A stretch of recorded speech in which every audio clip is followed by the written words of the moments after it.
மூன்றாவது ஒரு மகிழ்ச்சியை தேவன் வைத்திருக்கிறார். அந்த மகிழ்ச்சியை தான் அப்போஸ்தலர் 16:34 சொல்லப்பட்டிருக்கிறது. தேவனிடத்தில் விசுவாசம் உள்ளவனாகி மன மகிழ்ச்சியா இருந்தான். மகிழ்ச்சி என்பது சரீரத்துல வரக்கூடியதல்ல, உள்ளத்திலே மகிழ்ச்சி வர வேண்டும். பிரியமானவர்களே, உள்ளத்துல மகிழ்ச்சி வருவதும் அப்படின்னு சொல்லும் போது நான் முதல்ல 2வது பாயிண்ட் சொன்னது போல உலகத்துல நன்மை வர்றதுனால மகிழ்ச்சி வரும். ஆனா அந்த மகிழ்ச்சி இல்லை இது.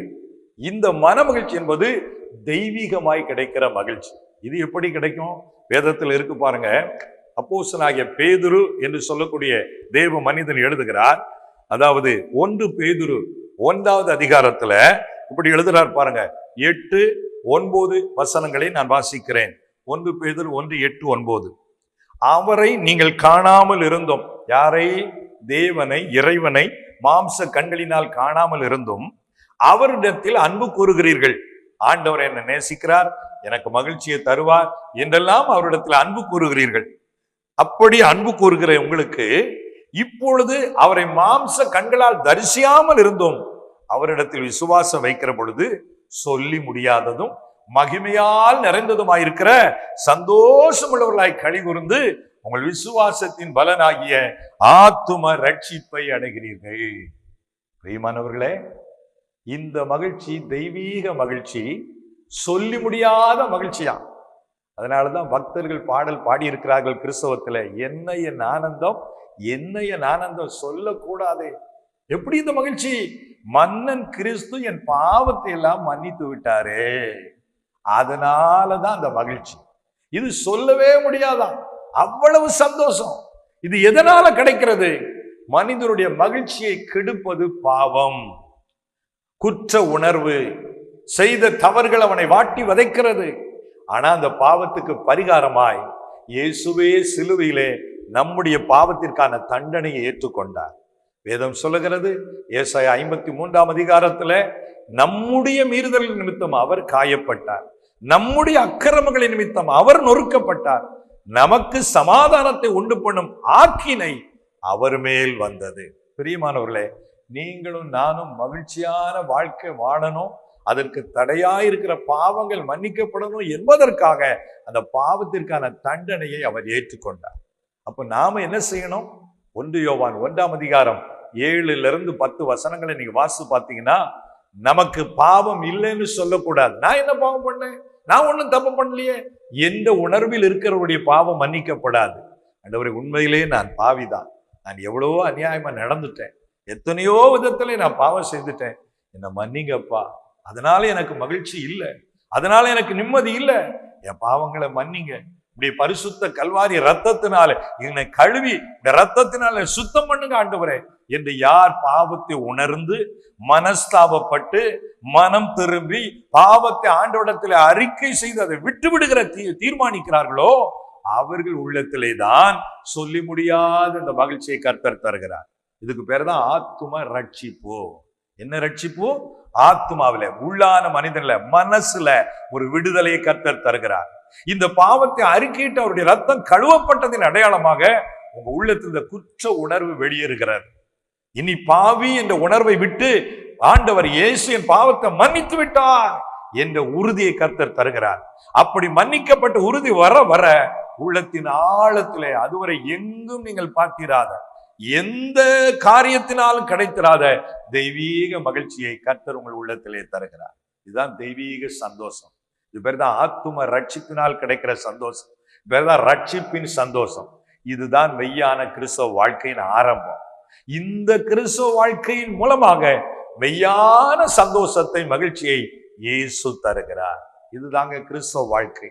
அப்ப கிறிஸ்தவ வாழ்க்கை மகிழ்ச்சியான வாழ்க்கைனா பாவங்களில் இருந்து மன்னிப்பையும் ரத்தத்தினால் கழுவப்பட்டு ரட்சிக்கப்படுகிற அனுபவத்துக்குள்ளே வரும் பொழுது இந்த மெய்யான மகிழ்ச்சி கிடைக்கிறது. அதற்கு பின்பு நம்முடைய சிந்தனையிலே மாற்றம், மனதின் எண்ணங்களிலே மாற்றம். ஐயோ, இந்த வாழ்க்கையை அறியாம போயிட்டேனே, இவ்வளவு நாளும் எதெல்லாமோ நான் சந்தோஷத்துக்கு தேடி போயிட்டேனே, ஆண்டவரே எனக்கு அதெல்லாம் நம்ம வேண்டாம், நீ உமக்காய் வாழ்கிறேன் என்று சொல்லி அனுதின ஆண்டவரோடு ஐக்கியம் வைத்து வாழ நம்ம அர்ப்பணிக்கிறோம். பாவ எண்ணங்கள் மறைந்து போகிறது, தேவையற்ற காரியங்களை விட்டு விலகி போகிறது, உள்ளத்தில் ஒரு புதிய மாற்றம். அதான் ஒருவன் கிறிஸ்துவுக்குள் இருந்தால் அவன் புது சிருஷ்டியாயிருக்கிறான், பழையவைகள் ஒளிந்து போயின, எல்லா புதிதாயின என்று 2 கொரிந்தியர் 5:17 வாசிக்கிறோம். அதே போல அந்த உள்ளான மகிழ்ச்சியை தருகிறார். அதான் கிறிஸ்து உள்ளத்துல வர்றாரு, பாவம் மன்னிக்கப்படுகிறது. அதே நேரத்தில் நம்முடைய பெயர் பரலோகத்தில் எழுதப்படுகிறது. இவன் ஆண்டவருடைய பிள்ளை, இவன் பரலோகத்துக்கு சொந்தக்காரன். அந்த பரலோக மகிழ்ச்சியை நம் உள்ளத்திலே தருகிறார். அதனாலதான் சங்கீதம் 4 கடைசி வசனத்துல தாவீது சொல்லுவாரு, அது 7ஆம் வசனத்துல அதிக சந்தோஷத்தை என் இருதயத்தில் தந்தீர்னு சொல்லிட்டு, சமாதானத்தோடு படுத்துக்கொண்டு நித்திரை செய்வேன், கர்த்தாவே நீர் ஒருவரே என்னை சமாதானமாய் சுகமாய் தங்க பண்ணுகிறேன்னு சொல்லுவார். நிம்மதியா தூங்கலாம், நல்லா சாப்பிட்டு வேலை செஞ்சு திருப்தியா, ஏசப்பா என் கூட இருக்கிறீரப்பா, என்ன ஒரு சந்தோஷம் ஆண்டவரே. இந்த வாழ்க்கை தான் மெய்யான கிறிஸ்தவ வாழ்க்கை. இது பாவம் அறிக்கையிடப்பட்டு பாவத்திலிருந்து மன்னிப்பையும் விடுதலையும் நம்ம பெற்றுக்கொள்ளும் போதுதான் இந்த சந்தோஷம் கிடைக்கும். இது மலைக்கு போனா கிடைக்காது, நதிகள்ல போய் குளிச்சா கிடைக்காது, கடையில இந்த சந்தோஷத்தை வாங்க முடியாது, காசு கொடுத்து இந்த மகிழ்ச்சியை வாங்க முடியாது, பாவம் செய்வதனால் இந்த சந்தோஷத்தை வாங்க முடியாது. இது தெய்வீகமான மகிழ்ச்சி, பரிசுத்தமான வாழ்க்கைக்குள்ள ஒரு மனிதர் வந்து கர்த்தரை ஏற்றுக்கொள்ளும் போதுதான் கிடைக்கிறது. இதற்காகத்தான் இயேசு சிலுவைக்கு போனார். அவ இந்த மெய்யான மகிழ்ச்சியை நீங்கள் பெற்றுக்கொள்ளும் பொழுது இன்னொன்னு என்ன நடக்க தெரியுமா? சொல்லிட்டு ஜெபிக்க போறோம். வேதத்துல ஆபக்கூக் தீர்க்கதரிசியின் புஸ்தகத்துல 3வது அதிகாரத்துல 18, 17, 18 அந்த வசனங்களிலே வாசித்து பார்த்தால், அத்திமரம் துளிர் விடாமற் போனாலும், திராட்சை செடி பலன் கூடாமல் போனாலும், ஆட்டு மந்தை முதலற்று போனாலும், வயல்கள் தானியத்தை விளைவியாமல் போனாலும், நான் கர்த்தருக்குள் மகிழ்ச்சியா இருப்பேன்னு சொல்லுவார். ஒரு அல்லேலூயா சொல்லுங்களேன். இந்த தெய்வீக மகிழ்ச்சி வந்துட்டு வைங்க, பணம் வரலையா, பிரச்சனை ஆயிட்டா, ஆனா உள்ளுக்குள்ள இந்த மகிழ்ச்சி பொங்கிக் கொண்டே இருக்கும். கர்த்தர் சொல்லுவார், நான் உன் கூட இருக்கிறேன், இந்த குறைவிலே நான் உன்னை நடத்துவேன், ஓ நஷ்டமாயிட்டா கவலைப்படாத, எதெல்லாம் இழந்தியோ அதை திரும்ப கொடுப்பேன், அந்த நம்பிக்கையை தருவார். அதனாலதான் ஆபக்கூக் சொல்றாரு, எல்லாமே எனக்கு நஷ்டமானாலும் கூட நான் உள்ளுக்குள்ள கர்த்தர் தந்திருக்கிற தெய்வீக ரட்சிப்பின் மகிழ்ச்சியினாலே நிரப்பப்படுவேன், அதை ஒருவனும் பறிக்க முடியாது. இயேசு அதைத்தான் சொன்னார், நான் உலகம் கொடுக்கிற பிரகாரமாய் கொடுக்கிறதில்லை, நான் என்னுடைய சமாதானத்தையே உங்களுக்கு கொடுக்கிறேன்னு சொல்றார். தாங்க தேவன் இயேசுவை ஏற்றுக்கொள்கிற உண்மையான கிறிஸ்தவனுக்கு கர்த்தர் கொடுக்கிற சந்தோஷம். நீங்க பாரம்பரியமா கிறிஸ்தவங்களா இருந்தாலும் இந்த சந்தோஷத்தை அனுபவிக்கணும் முடியாது. ஆனா நீங்க எப்போ பாவத்தை உணர்ந்து அவருடைய அறிக்கையிட்டு கல்வாரி ரத்தத்தினால் கழுவப்பட்டு மனம் மாற்றத்துக்குள்ள வர்றீங்களோ அப்பதான் அந்த சந்தோஷம் கிடைக்கும். இது கிறிஸ்தவனுக்கு மாத்திரம் அல்ல, நீங்க எந்த மதத்தை வெளிப்பட்டவர்களை சார்ந்தவங்களா இருக்கலாம், எந்த ஜாதி மொழி எங்க இருந்தாலும் இயேசு உங்களுக்கு இந்த மகிழ்ச்சியை கொடுக்க வாஞ்சோடு காத்திருக்கிறார். ஆகவே இந்த நேரத்துல இந்த செய்தியின் மூலமாய் நீங்கள் இந்த மெய்யான மகிழ்ச்சியை பெற்றுக்கொள்ள உங்களுக்காக ஜெபிக்க விரும்புகிறேன். அந்த மகிழ்ச்சியை பெற்றுக்கொள்ள ஆண்டவரை நோக்கி பார்த்து நம்ம எல்லாரும் ஜெபம் செய்வோமா? கர்த்தரை நோக்கி பார்ப்போம். எங்கள் அன்பின் பரலோக பிதாவே, அந்த சிறைச்சாலைக்காரன் உம்மிடத்தில் விசுவாசம் உள்ளவன் ஆன பொழுது மன மகிழ்ச்சியாய் குடும்பமாய் வாழ்ந்தான். அப்பா ஆண்டவரே, மகிழ்ச்சி இல்லை, நிம்மதி இல்லை, ஒரே வேதனை, இருக்கிறத விட மறித்து விடலாமா என்ற நிலையில எல்லாம் நிம்மதி இல்லாம கலங்கி கொண்டு இந்த செய்தியை பார்த்து கொண்டிருக்கிற பிள்ளைகள் மேல உடைய கரம் இறங்கி வரட்டும். அப்பா பாவ சந்தோஷங்களை அனுபவித்து அது நிம்மதியை தரும் என்று நினைத்து சரீரத்துல வியாதி, மனசுல நிம்மதி இல்ல, குடும்பத்துல சமாதானம் இல்ல, எங்கு பார்த்தாலும் தோல்வி, ஏமாற்ற என்ற நிலையில கண்ணீரோடு இருக்கிற அந்த சகோதரனை தொடுமப்பா, அன்பு சகோதரியை தொடுமப்பா. ஐயோ நான் ஏன் வாழ்றேன் என்ற மனம் உடைந்த நிலையில இருக்கிறத விட நான் உலகத்தை விட்டு போயிடலாமான்னு நினைக்கிற சகோதரி மேல உடைய கரம் இறங்குவதற்காய் நன்றி. உனக்கு நான் மெய்யான சமாதானத்தை மகிழ்ச்சியை தருவேன். மகளே, நீ கலங்காதே, உன் வேதனைகளை நான் அறிந்திருக்கிறேன், நான் உன்னை நிச்சயமாகவே மெய்யான மகிழ்ச்சியை தந்து ஆசீர்வதிக்கிற கர்த்தர். உன் குறைவுகளை அறிக்கையிடு என்று கர்த்தர் சொல்லுகிறார். உன் பாவத்திற்காய் மனஸ்தாபப்படு, அந்தரங்கத்திலே நீ செய்து கொண்டிருக்கிற எல்லா பாவங்களை விட்டு மனம் திரும்ப உன்னை ஒப்புக்கொடு, நான் உனக்கு இந்த மகிழ்ச்சியை தருகிறேன் என்று கர்த்தர் சொல்கிறார். உடைய பிரசன்னம் இறங்கி வருகிறது, உடைய வல்லமை இறங்கி வருகிறது.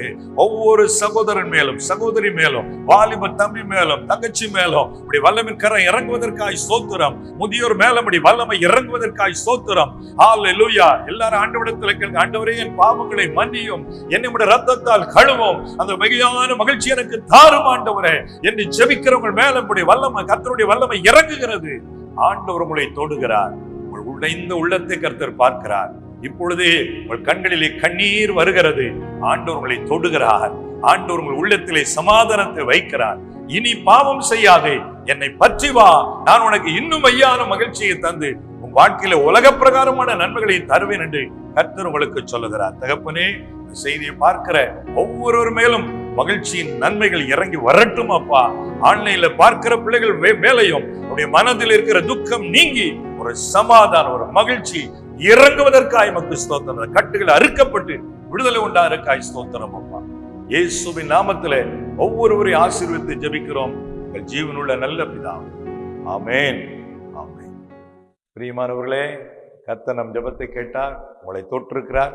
தொடர்ந்து கொஞ்ச நேரம் தனியா ஜெபம் பண்ணுங்க. நான் ரட்சிக்கப்பட்ட புதுசுல நான் முதலாவது ஒரு 1.5 மணி நேரம் கதவை தாளிட்டு கொண்டு நேரம் முழங்கால்னு நின்று என் உள்ளத்துல நினைவு வந்த பாவங்கள் எல்லாவற்றையும் ஒன்றொன்றாய் அறிக்கையிட்டு ஜெபம் பண்ணேன். சுவே மன்னி, இந்த பாவத்தை மன்னி, அந்த பாவத்தை மன்னி, ஒன்னா கேட்கதான் அந்த குற்ற உணர்வு முழுவதும் நீங்கியது.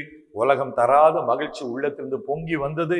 அது முதல் ஆண்டவருடைய பிள்ளையாய் மாற்றினார். பாவத்தை கர்த்தர் மன்னித்தார். அதே மகிழ்ச்சியை கர்த்தர் உங்களுக்கு தந்திருக்கிறார், இன்னும் அநேகருக்கு தரப்போகிறார். இந்த செய்தி மூலம் நீங்கள் பெற்றுக்கொள்கிற நன்மைகளை குறித்து எங்களுக்கு தெரியப்படுத்துங்கள்.